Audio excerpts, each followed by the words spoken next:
The Manhattan skyline shimmered through the floor-to-ceiling glass windows of Ethan Cole's penthouse office, but inside, the atmosphere was suffocating. Phones rang non-stop, executives spoke over each other, and panic hung thick in the air. Overnight, Ethan's billion-dollar tech company had suffered a catastrophic system failure. Transactions were frozen, clients were furious, and with every passing minute, millions of dollars slipped away. Ethan stood at the center of the chaos, his jaw tight, eyes scanning the frantic faces of his top engineers, all of whom seemed to have run out of answers.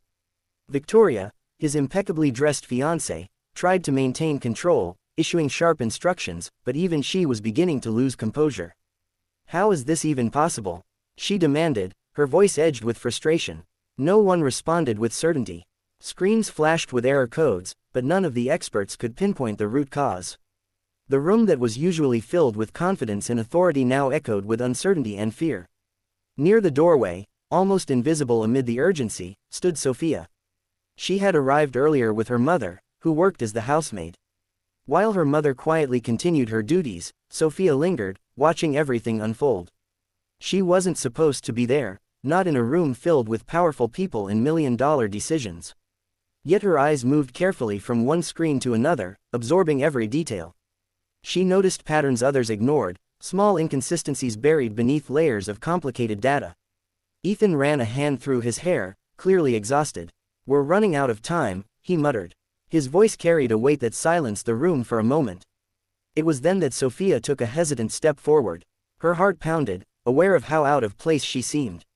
"Sir, I think I see something," she said softly. Victoria turned sharply, her expression immediately dismissive. "This isn't the time," she snapped. "Please step back." The room seemed to agree with her without question. But Ethan, driven by desperation rather than pride, looked at Sofia more closely.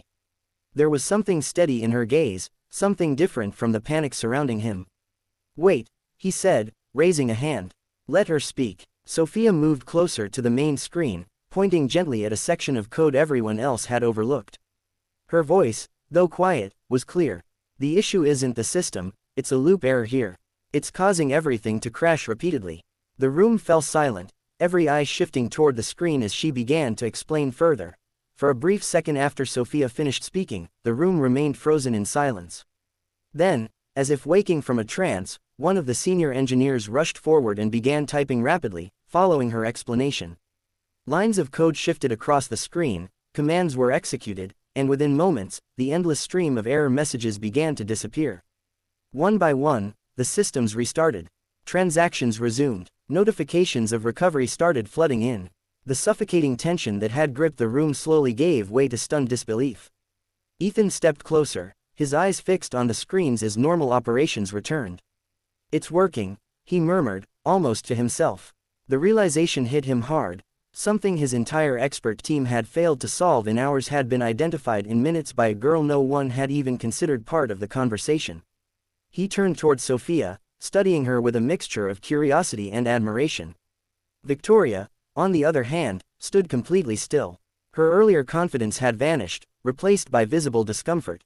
She crossed her arms, trying to mask the shock on her face, but it was clear she hadn't expected this outcome.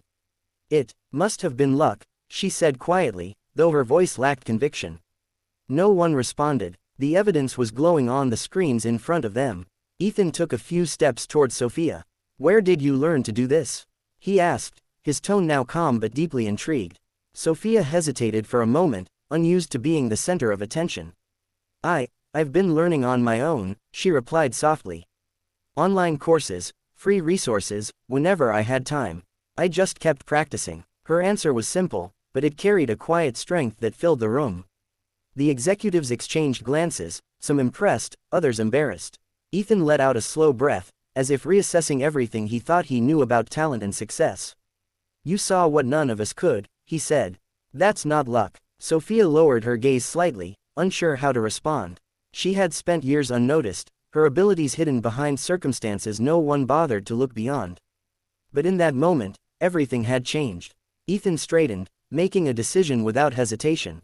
"If you're willing," he said, "I want you to work with us. We need minds like yours." Victoria looked away, unable to argue, while Sofia stood quietly, her life shifting in ways she had never imagined.